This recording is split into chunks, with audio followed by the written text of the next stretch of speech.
ये सब students join कर लें तो फिर इसको स्टार्ट करते हैं।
ओके, स्टार्ट करते हैं अपनी क्लास को। अभी मैं ख्याल कुछ बच्चे और ज्वाइन कर रहे हैं, सब ज्वाइन कर लें तो फिर स्टार्ट करते हैं क्लास को।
ओके, स्टार्ट करते हैं अपनी क्लास को। अच्छा, इस वीक का ये हमारा सेकंड लेसन है, और फर्स्ट लेसन में हम लोग पढ़ चुके थे एप्लीकेशंस के बारे में। ठीक है, सो एप्लीकेशन लेयर के बारे में हम स्टडी कर रहे थे, और हमने डिफरेंट एप्लीकेशंस के बारे में पढ़ा। अब हम बात करते हैं ईमेल के बारे में। ठीक है, पहले हम स्टडी करेंगे कि ईमेल जो है वो क्या चीज़ होती है। देन ये हमने प्रीवियसली स्टडी कर लिया हुआ था, ठीक है, लास्ट टाइम हमने देख लिया था, लेकिन यहाँ से स्टार्ट कर लेते हैं, ठीक है, ताकि प्रीवियस भी कुछ कवर हो जाए और आगे हम चलें। ओके, जो ईमेल का हमारा सिस्टम था उसमें इस तरीके से काम होता है कि आपके बेसिकली हम ये देख रहे हैं कि जो प्रोटोकॉल्स आपके एप्लीकेशन लेयर में यूज़ हो रहे हैं वो कैसे काम करते हैं। ठीक है, सो ईमेल जब हम चेक करते हैं तो ईमेल के मेल के बहुत सारे क्लाइंट्स होते हैं। ठीक है, जैसे like email also has many components including, email के अंदर क्या होता है, एक मेल सर्वर होता है, दूसरे एंड पे यूज़र एजेंट होता है। ठीक है, तो यूज़र एजेंट से आप मेल बॉक्सेस वगैरह जो होते हैं वो ईमेल सर्वर पे पड़े होते हैं। ठीक है, और मेल क्लाइंट के सॉफ्टवेयर जैसे कि माइक्रोसॉफ्ट आउटलुक है, या फिर जो इंटरनेट एक्सप्लोरर के ज़रिए से हम यानी किसी भी मेल सर्वर के क्लाइंट को एक्सेस कर पाते हैं। ठीक है, सर्वर की वेबसाइट के थ्रू। ठीक है, that allow user to read and create messages, a standard for defining the structure of an email message। ठीक है, तो ये मुख्तलिफ चीज़ें हैं। अब देखते हैं कि इसमें जो हमारे प्रोटोकॉल्स हैं वो कौन से हैं। मेन अभी कंसर्न ये है, आगे चल के हम इसको डिटेल में देखेंगे कि जो ईमेल होती है वो कैसे हम करते हैं। ठीक है, सो नेक्स्ट किसी लेसन में एप्लीकेशन लेयर के अंदर ही हम ये देखेंगे कि आपका जो ईमेल का सिस्टम है वो किस तरह से वर्क करता है। ठीक है, सो उस डायग्राम के थ्रू हम करेंगे। फिलहाल हम ये बात करते हैं कि जो आपका प्रोटोकॉल्स हैं वो कौन से हैं। ओके, एक प्रोटोकॉल है जिसे SMTP बोलते हैं। ठीक है, ये सर्वर साइड के ऊपर नॉर्मली चल रहा होता है।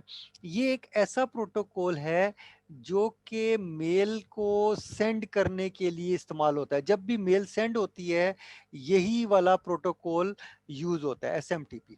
ठीक है, तो SMTP stand for simple mail transfer protocol. ठीक है, तो ये होना चाहिए। ओके, सो जो SMTP एक पीस है, यानी वो बेसिकली क्या करता है, it is use for sending mail. ठीक है, सेंड करने के लिए यूज होता है, whether it is from the client और बिटवीन सर्वर्स। अगर क्लाइंट सर्वर को सेंड कर रहा है या सर्वर सर्वर को सेंड कर रहा है तो SMTP यूज होगा। ठीक है, मेल सेंड करने के लिए जहन में रखिएगा। ठीक है, अच्छा, इसी तरह मेल जब सेंड होती है तब तो ये प्रोटोकॉल काम करता है, लेकिन जब मैं कनेक्ट करता हूं फर्ज करें ईमेल के साथ, तो उस वक्त क्या होता है, उस वक्त हम ईमेल को डाउनलोड करते हैं सर्वर के ऊपर। हम ईमेल बेसिकली क्या है ये समझ लें कि ईमेल एक आपका टेक्स्ट फाइल है। ठीक है, जिसकी एक्सटेंशन EML होती है। ठीक है, और उसके साथ डिफरेंट ऑब्जेक्ट्स अटैच हो सकते हैं। मसलन एक टेक्स्ट फाइल हो गई जिसके अंदर मेल लिखी हुई है आपकी, उसके साथ फर्ज करें 3 पिक्चर्स हैं जो अटैच्ड हैं, तो 3 ऑब्जेक्ट्स और होंगे इस टेक्स्ट फाइल के साथ, 3 पिक्चर के ऑब्जेक्ट होंगे, तो 4 ऑब्जेक्ट टोटल हो जाएंगे आपके एक ईमेल के साथ। तो इस तरह से ईमेल बनी हुई होती है। ठीक है, तो वर्क भी इसी तरह करती है, और जो ऑब्जेक्ट्स होते हैं वो मेल के साथ वहाँ पे सेव हुए होते हैं। ठीक है, और ईमेल के जो डिफरेंट फोल्डर्स होते हैं वो आप जो यूज़ करते हैं, मसलन उनमें से एक इनबॉक्स होता है जिसके अंदर आपकी मेल, जो इनकमिंग मेल है उसके अंदर आई होती है। ठीक है, जो आपने मेल सेंड कर चुके होते हैं वो सेंड जो है ना सेंड मेल के अंदर पड़ी हुई होती है। ठीक है, एक आपका फोल्डर होता है, सेंड का फोल्डर होता है, उसके अंदर पड़ी होती है। ओके, इसी तरह और बहुत सारे फ़ोल्डर्स हो सकते हैं मेल के अंदर, ठीक है? आप लोग खुद भी क्रिएट कर लेते हैं बाज़ औक़ात फ़ोल्डर, और मेल को जो है ना उसके अंदर डिवाइड कर लेते हो, ठीक है? अच्छा, अब मैंने बात की कि फ़र्ज़ करें यूज़र ने, क्लाइंट ने ईमेल जो है कनेक्ट की और डाउनलोड करता है, ठीक है? तो उस सूरत में वो ये एसएमटीपी प्रोटोकॉल यूज़ नहीं होगा, क्योंकि ये जो डाउनलोड करने के लिए क्लाइंट जब ये काम करेगा तो उसके लिए प्रोटोकॉल जो यूज़ होंगे उनमें से एक प्रोटोकॉल आईमैप है, ये वाला, और दूसरा पॉप प्रोटोकॉल है, ठीक है? IMAP stands for internet message access protocol, ठीक है? और POP stands for post office protocol, ठीक है? सो ये दो तरह के प्रोटोकॉल हैं जो यूज होते हैं, ठीक है? अब होता क्या है कि इन ये जब आप कनेक्ट करते हैं, ठीक है? जब आप कहीं कनेक्ट करते हैं, ईमेल के साथ काम करते हैं, आपने कनेक्ट कर लिया ईमेल, तो अब नेक्स्ट चीज़ क्या होती है, आप अपनी ईमेल चेक करना चाहते हैं तो आप डाउनलोड करते हैं मेल को, ठीक है? तो वो जो मेल डाउन मतलब अपने कंप्यूटर में डाउनलोड करते हैं, तो उसके लिए दो आपके प्रोटोकॉल हैं, एक आईमैप है, एक पॉप प्रोटोकॉल है, ठीक है? सो इन दोनों प्रोटोकॉल में डिफरेंस देखते हैं कि इनमें फ़र्क क्या क्या प्रॉब्लम आती है, किसको यूज़ करने में, और क्या इश्यूज़ हैं दूसरे को यूज़ करने में, और क्या फ़ायदे हैं या क्या नुकसानात हैं, ये चीज़ें हम थोड़ा-सा कंसीडर करते हैं और हम चेक करते हैं कि कैसे हम इसको वर्कआउट करें और कैसे इसको अंडरस्टैंड करें, ठीक है? ओके। स्टार्ट करते हैं, ठीक है? इसको, हमारे पास ये आईमैप है, ठीक है? और ये पॉप प्रोटोकॉल है, इन दोनों को हम कंपैरिजन कर रहे हैं, ठीक है? पहली चीज़ है फ्लेक्सिबिलिटी, ठीक है? फ्लेक्सिबिलिटी। अच्छा, फ्लेक्सिबिलिटी क्या होती है? अच्छा, इसको मैं बताता हूँ, ठीक है?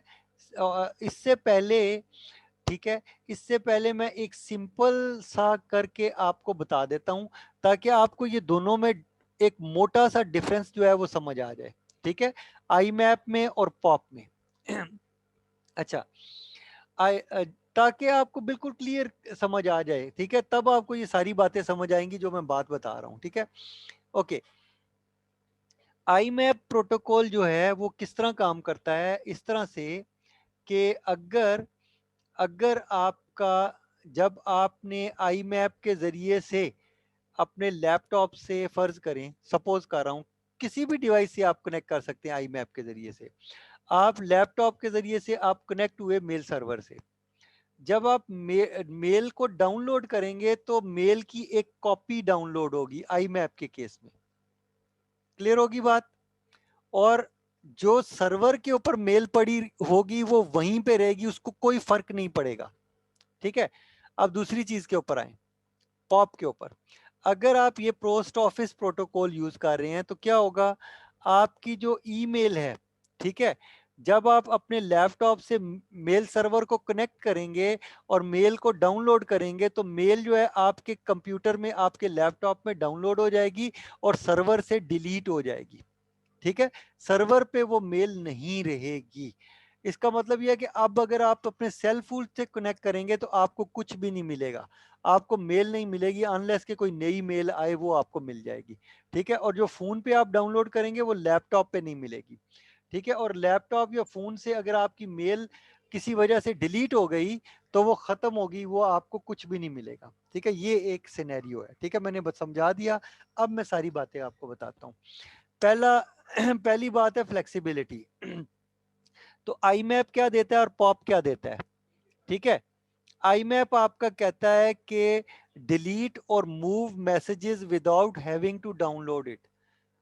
आप मैसेजेस को डाउनलोड किए बगैर डिलीट कर सकते हैं, ठीक है? लेकिन पॉप के अंदर क्या होगा, आपको डाउनलोड करेंगे तो डिलीट होगा सर्वर से मैसेज, वरना डिलीट की कोई ऑप्शन और आपके पास मौजूद नहीं है, ठीक है? जब आप डाउनलोड करेंगे तो ऑटोमेटिकली सर्वर से मैसेजेस डिलीट हो जाएंगे, ठीक है? ये मेथड है इसका, मैंने पहले ही बताया ये मेथड। फ्लेक्सिबिलिटी, डाउनलोड ओनली, जब आईमैप के साथ आप कनेक्ट करते हैं मेल को तो वो सिर्फ बॉडी जो मेल की यानी टेक्स्ट फाइल जो होती है वो सिर्फ आपको डाउनलोड करता है, उसके साथ कोई अटैचमेंट होती है ना उसको डाउनलोड नहीं करता, ठीक है? ताकि लोड ना पड़े डिवाइस पे, क्योंकि ये मल्टीपल कॉपीज को मेंटेन कर रहा है, ठीक है।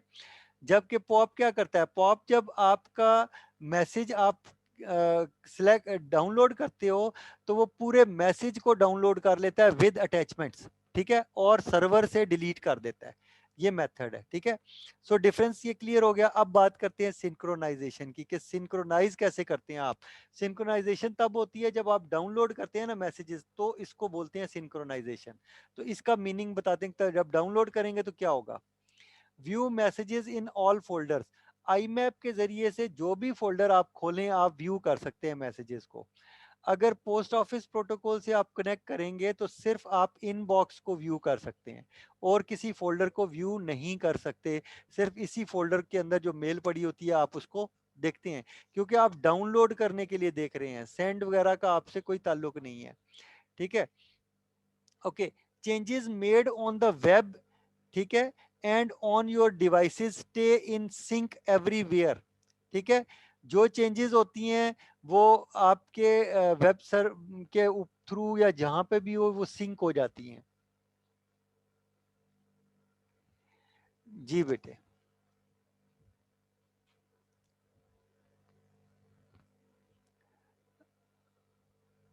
मोहम्मद अमान।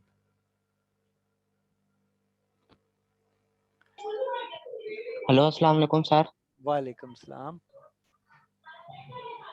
सर, ये वॉइस का इशू आ रहा है आपका, एक आवाज मिनट नहीं हो रही, काट काट के आ रही है। आवाज नहीं आ रही अभी। मेरी तो आवाज मेरे ख्याल ठीक आ रही है, कोई प्रॉब्लम नहीं आ रही मेरे ख्याल में। क्यों, कोई नेट में प्रॉब्लम आ रही है?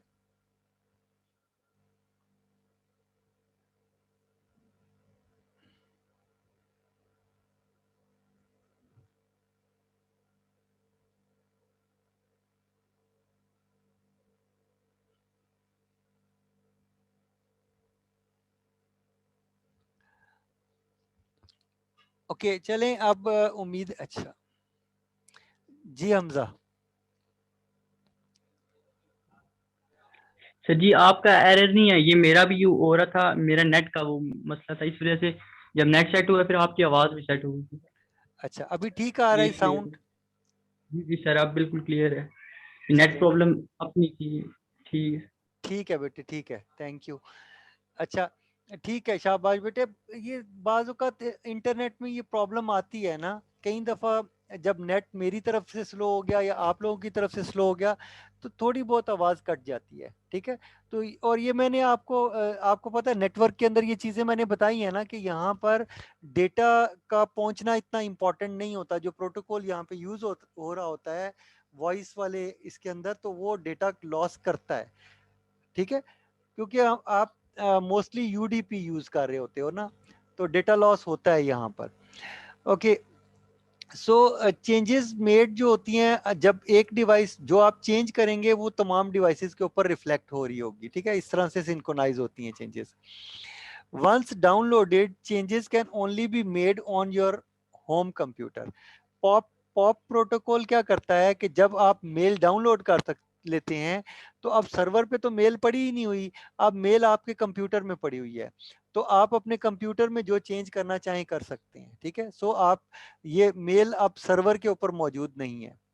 अच्छा, इसी तरह आई मैप क्या करता है, access messages at home work और थ्रू द वेब। इसका मतलब आप किसी भी जगह से आप एक्सेस कर सकते हैं मेल को, और मल्टीपल डिवाइसेस के ऊपर एक्सेस कर सकते हैं। मेन चीज ये है यहाँ पर, ये जो मल्टीपल डिवाइसेस नहीं लिखा हुआ, तो इस इन सब का कहने का मतलब ये है कि मल्टीपल डिवाइसेस के ऊपर आप मेल को एक्सेस कर सकते हैं। जबकि पॉप के अंदर सिर्फ एक डिवाइस पे आप मेल को एक्सेस करेंगे, बाकियों पे नहीं करेंगे। ये मेथड है, ठीक है। Backups, all messages kept with multiple backup copies on mail servers, ठीक है। तो इसकी मल्टीपल कॉपीज होती हैं, बैकअप पड़े हुए होते हैं।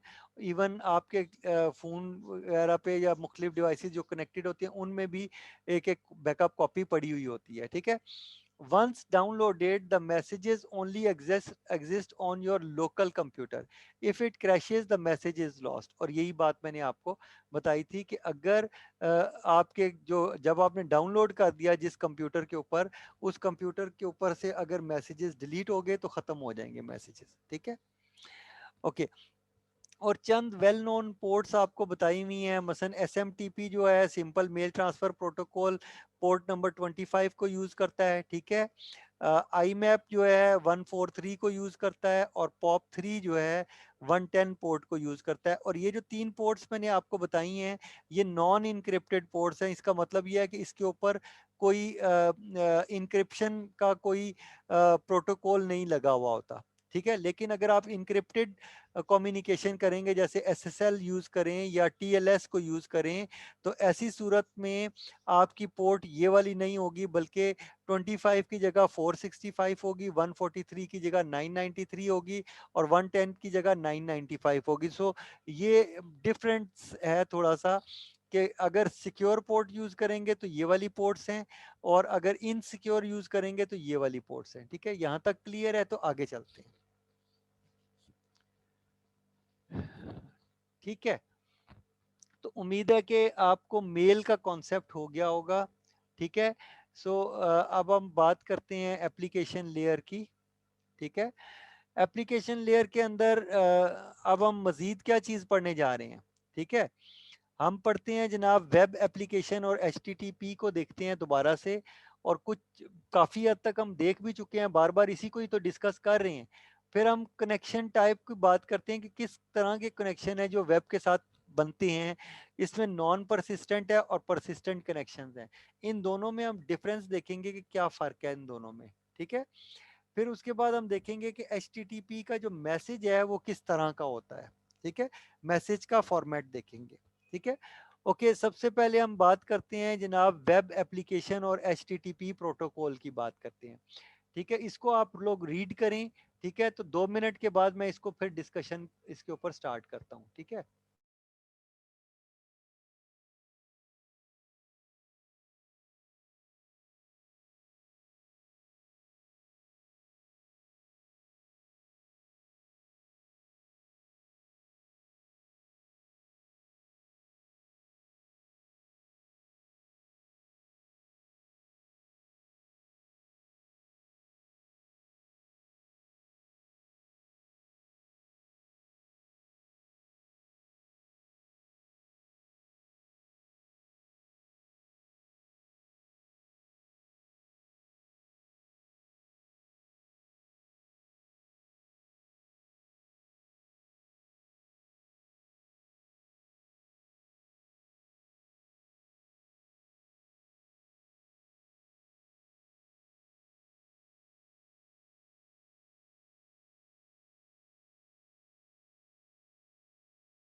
ओके,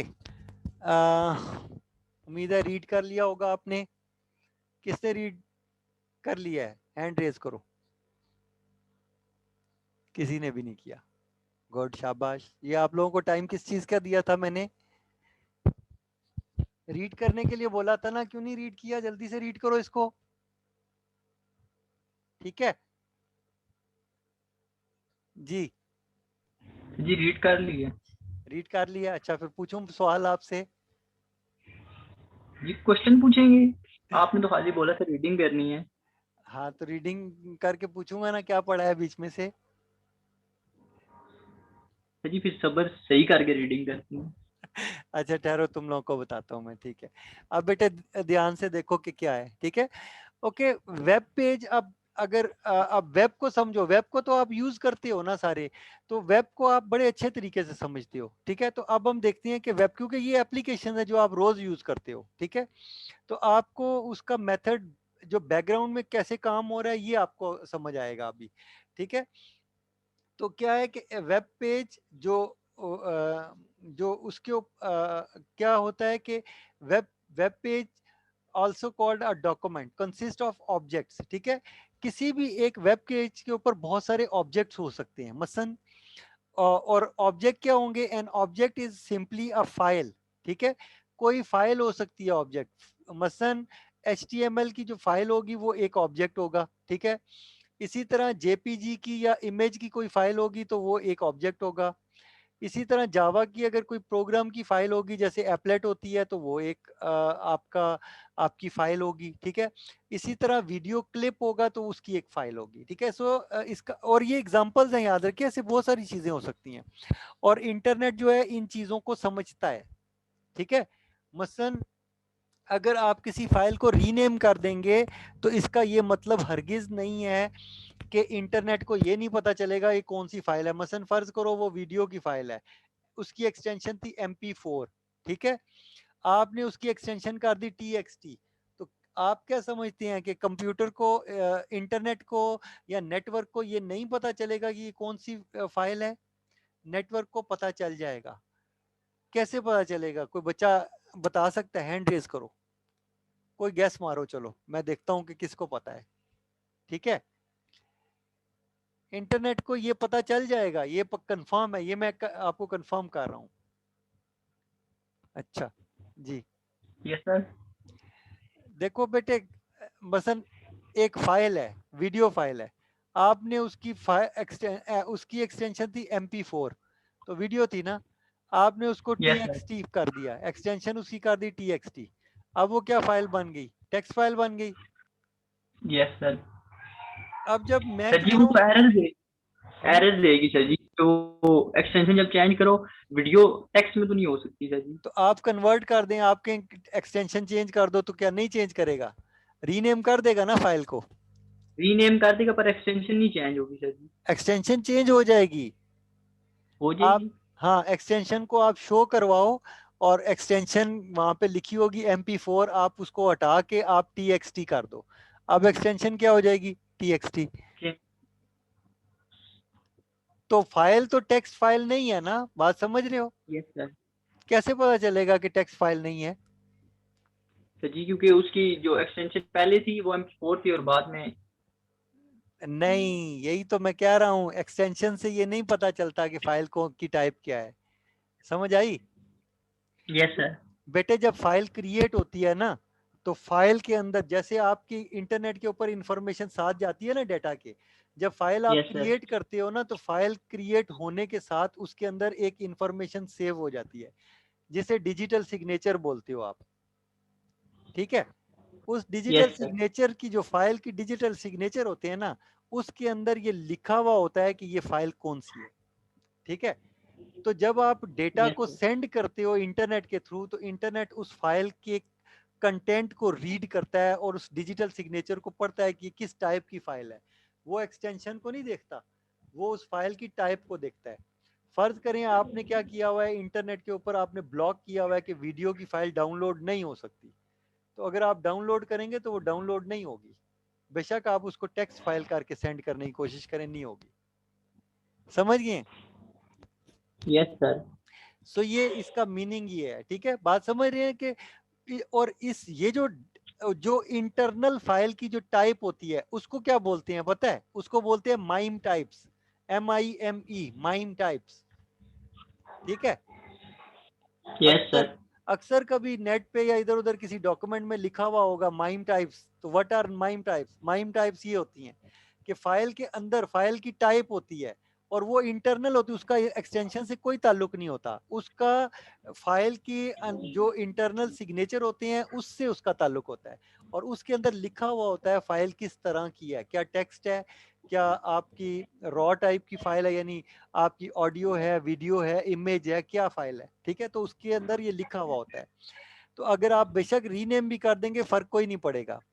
ओके, अब जब आप इंटरनेट के ऊपर कौन सी फाइल भेज रहे हैं तो इंटरनेट को पता होगा ना कि कौन सी है, कि आपकी यस HTML की सर। फाइल है, ये टेक्स्ट फाइल होगी, जेपेग आपकी इमेज की फाइल है, ठीक है, जावा एप्लेट एप्लेट टाइप की फाइल है, ठीक है, वीडियो क्लिप है या ऑडियो क्लिप है, क्या है, ये सब कुछ इंटरनेट को पता चल जाता है। जब आप फाइल सेंड करते हैं वो उसको रीड करके पता कर लेती है कि किस टाइप की फाइल मैं सेंड कर रहा हूँ। और वो जो सेंडर होता है वो कंप्यूटर, रिसीविंग एंड वाले कंप्यूटर को ये बताता है कि मैं कौन सी वाली फाइल भेज रहा हूँ और कौन सी वाली फाइलें कितनी भेज रहा हूँ, ठीक है। Yes sir. अच्छा, अब देखें इसके अंदर क्या है, मसलन एग्जांपल ले ली, if a web page contains HTML text and 5 JPEG images, ठीक है, अगर आपके पेज के अंदर एक HTML फाइल है और 5 इमेजेस हैं, तो then the web page has कितने ऑब्जेक्ट्स हैं, 6 ऑब्जेक्ट्स, ठीक है, 5 उसके इमेजेस हैं और एक HTML फाइल है, तो कितने ऑब्जेक्ट हो गए, 6 ऑब्जेक्ट हो गए। ऑब्जेक्ट का कॉन्सेप्ट समझ आ गया। Yes sir. तो वेब एप्लीकेशन क्या करती है, ऑब्जेक्ट्स को ट्रांसफर करती है। वेब एप्लीकेशन बेसिकली क्या करती है, जो सेंडर होता है वो रिसीवर को मैसेज सेंड करता है, और रिसीवर जो है सेंडर को वापस जवाब देता है। तो इसको हमने यूं बोला था, लास्ट जो हमारा लेक्चर था उसमें हमने कहा था कि सेंडर जो यानी कोई भी जो आपका क्लाइंट जो कंप्यूटर होता है वो सर्वर को क्या करता है, रिक्वेस्ट करता है। एक कंप्यूटर दूसरे कंप्यूटर को क्या करेगा, रिक्वेस्ट करेगा, और दूसरा कंप्यूटर उसको रिस्पॉन्स करेगा। और ये जो रिक्वेस्ट और रिस्पॉन्स है ये क्या है, ये प्रोग्राम्स हैं दो, ये आपके दो तरह के प्रोग्राम्स हैं, रिक्वेस्ट टाइप का प्रोग्राम है और रिस्पॉन्स टाइप का प्रोग्राम है। जब आप वेब की प्रोग्रामिंग करते हो तो रिस्पॉन्स या रिक्वेस्ट आप तरह के प्रोग्राम क्रिएट करते हो। बात समझ आ गई। आपको बताने का यस मकसद सर। ये है कि आपकी जब आप वेब की प्रोग्रामिंग करें तो आपको पता हो कि रिक्वेस्ट के लिए रिक्वेस्ट टाइप का ऑब्जेक्ट क्रिएट करेंगे, और जब सर्वर जवाब देगा तो उसके लिए रिस्पॉन्स टाइप का ऑब्जेक्ट बनाएंगे। क्लियर होगी बात। Yes sir. अच्छा, अब हम इंटरप्रेट करते हैं। जब ये आप ये लिखते हैं ना, जब आप URL लिखते हैं तो नॉर्मली आप यहाँ से शुरू करते हैं, आप www से लिखते हैं, ठीक है। लेकिन हम www से मैं नहीं समझा रहा, मैं आपको सारा समझाता हूँ कि यहाँ सबसे पहले या HTTP लिखा होगा या HTTPS लिखा होगा। HTTP का मतलब क्या है, HTTP का मतलब ये है कि जो सर्विस है आपकी या जो प्रोटोकॉल है जो आपका डेटा लेके जाएगा, उस प्रोटोकॉल का नाम है HTTP यानी हाइपर टेक्स्ट ट्रांसफर प्रोटोकॉल, ठीक है। इस प्रोटोकॉल यस का सर। नाम ये है, ठीक है। और ये हाइपर टेक्स्ट ट्रांसफर प्रोटोकॉल किस तरह के डेटा को ट्रांसफर करेगा, बता सकते हो। सर ये किस तरह के डाटा को हाइपर टेक्स्ट। हाँ, HTTP किस तरह के डेटा को ट्रांसफर करेगा, जी नाम। HTTP sir. टेक्स्ट HTTP हर टेक्स्ट डाटा को होता टेक्स्ट ही है बेटे, लेकिन वो कौन सा टाइप का टेक्स्ट होता है, HTTP हाइपर टेक्स्ट, ठीक है। हाइपर टेक्स्ट किसको ट्रांसफर करेगा, हाइपर टेक्स्ट को, ठीक है। तो आपने HTML लैंग्वेज पढ़ी है, किसने पढ़ी हुई है, हैंड रेज करो जी। HTML पढ़ी हुई है, यस सर पड़ी हुई है। कौन से कोर्स में पढ़ी है आपने, सर वेब टेक्नोलॉजीज में पड़ी थी। वेब टेक्नोलॉजी में, ठीक है, शाबाश। तो आपने वेब टेक्नोलॉजी में HTML पढ़ी ना, तो HTML का बेटे जो पेज बनाते हो वो जो है वो आपका HTML का डॉक्यूमेंट है, उसको ट्रांसफर कौन करता है, ये वाला प्रोटोकॉल, ये जो लिखा हुआ है। अब समझ आई, HTTP। ठीक है। Yes sir. HTTP क्या करेगा, आपकी हाइपर टेक्स्ट जो HTML है ना, हाइपर टेक्स्ट मार्कअप लैंग्वेज, उस लैंग्वेज का जो फाइल होगी उसके डेटा को ट्रांसफर करवाएगा। असल में ये काम करता है। क्लियर हो गई बात, ये इसका मतलब ये है। और यहाँ पे FTP भी लिखा हो सकता है। अगर FTP लिखा हो तो इसका मतलब है कौन सी सर्विस चल रही है। कौन हैंड रेज करके बताएगा। अगर इस HTTP की जगह FTP लिखा हो तो फिर क्या चल रहा है, फिर फाइल ट्रांसफर प्रोटोकॉल चल रहा है। ठीक है जी, जी बता सकते हैं। ये हैंड मैं रेज भी यही कहने लगा था, फाइल ट्रांसफर प्रोटोकॉल। FTP क्या स्टैंड करता है, file transfer file protocol. Transfer protocol. ठीक है, शाबाश दोनों के लिए बेटे, शाबाश। ठीक है। सो बेटे यहाँ पर अगर आपकी सर्विस फाइल ट्रांसफर वाली चल रही है ना, तो यहाँ FTP लिखा हुआ होगा। बात समझ गए हो, कोई मसला नहीं है कि यहाँ FTP यूज ना किया जा सके। कई दफा FTP की साइट के ऊपर यहाँ लिखा होता है FTP। ठीक है, मोजिला की साइट पे जाए ना, आप लिखें मोजिला फायरफॉक्स FTP, एंटर करें तो वहां पे http:// आगे FTP लिखा हुआ आएगा कि वो वेब के अंदर HTTP चल रहा होगा, यानी फाइल्स को डाउनलोड करने के लिए साइट होगी जो कि वेब पे डाली हुई है उन्होंने। ठीक है, सो वेब बड़ा पॉपुलर है, देखें FTP को उठा के आपने वेब पे डाला हुआ है मोजिला वालों ने। ठीक है, ओके। अच्छा, इसका मतलब ये है www का मतलब क्या है, ये www इसी की रेपिटेशन है। ठीक है, www का मतलब है वर्ल्ड वाइड वेब। ठीक है, क्लियर है। वेब जो है आपका, वेब है, आप समझते हो वेब क्या होता है, ये वेब है। वेब का मतलब ये है कि आपकी वेबसाइट है और क्लाइंट जो है किसी वेबसाइट के साथ कनेक्ट करता है। वेब का मतलब समझ आया, किसी को नहीं क्लियर तो हैंड रेज करो।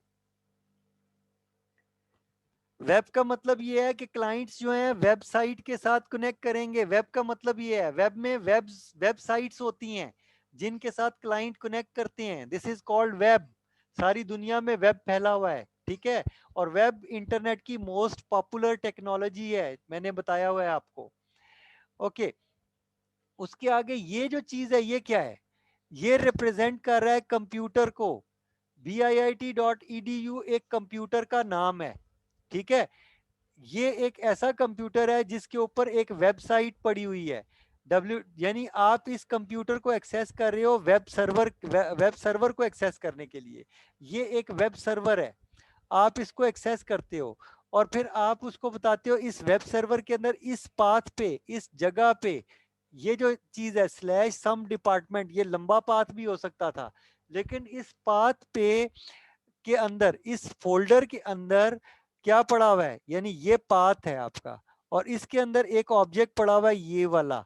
इस ऑब्जेक्ट का नाम है picture.gif। ठीक है, तो picture.gif क्या है, ये एक ऑब्जेक्ट है, ये फाइल का नाम है जो कि ऑब्जेक्ट है आपका। ठीक है, जब मैं ये लिख के एंटर करूंगा तो ये जो picture.gif है या तो ये ओपन हो जाएगी या फिर क्या होगा, कोई हैंड रेज करके बताएगा। अगर ओपन ना हुई तो क्या होगा, हैंड रेज करो, किसको आता है, जल्दी जल्दी जल्दी जल्दी, टाइम नहीं है, जवाब दो। कौन बच्चा आंसर करेगा। अगर फाइल ओपन ना हुई तो क्या होगा,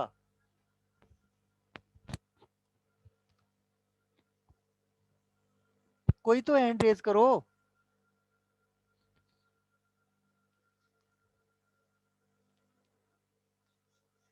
जी गैस करो ना आदि, यस सर। सर गैस करो। सर एरर आ जाएगा ना, फाइल इज करप्टेड और समथिंग। हाँ बिल्कुल ठीक है ना, सही बता रहे हो, तो फिर डर क्यों रहे हो, यही तो बता रहा हूँ। एरर ये आएगा कि आपकी फाइल नहीं मौजूद वहां पे पड़ी। अगर फाइल नहीं होगी तो क्या करेगा, ओपन कर देगा आपको, फाइल नहीं ना करके देगा। नो सर, ठीक है, नहीं तो ये करके चीज दे। होती है।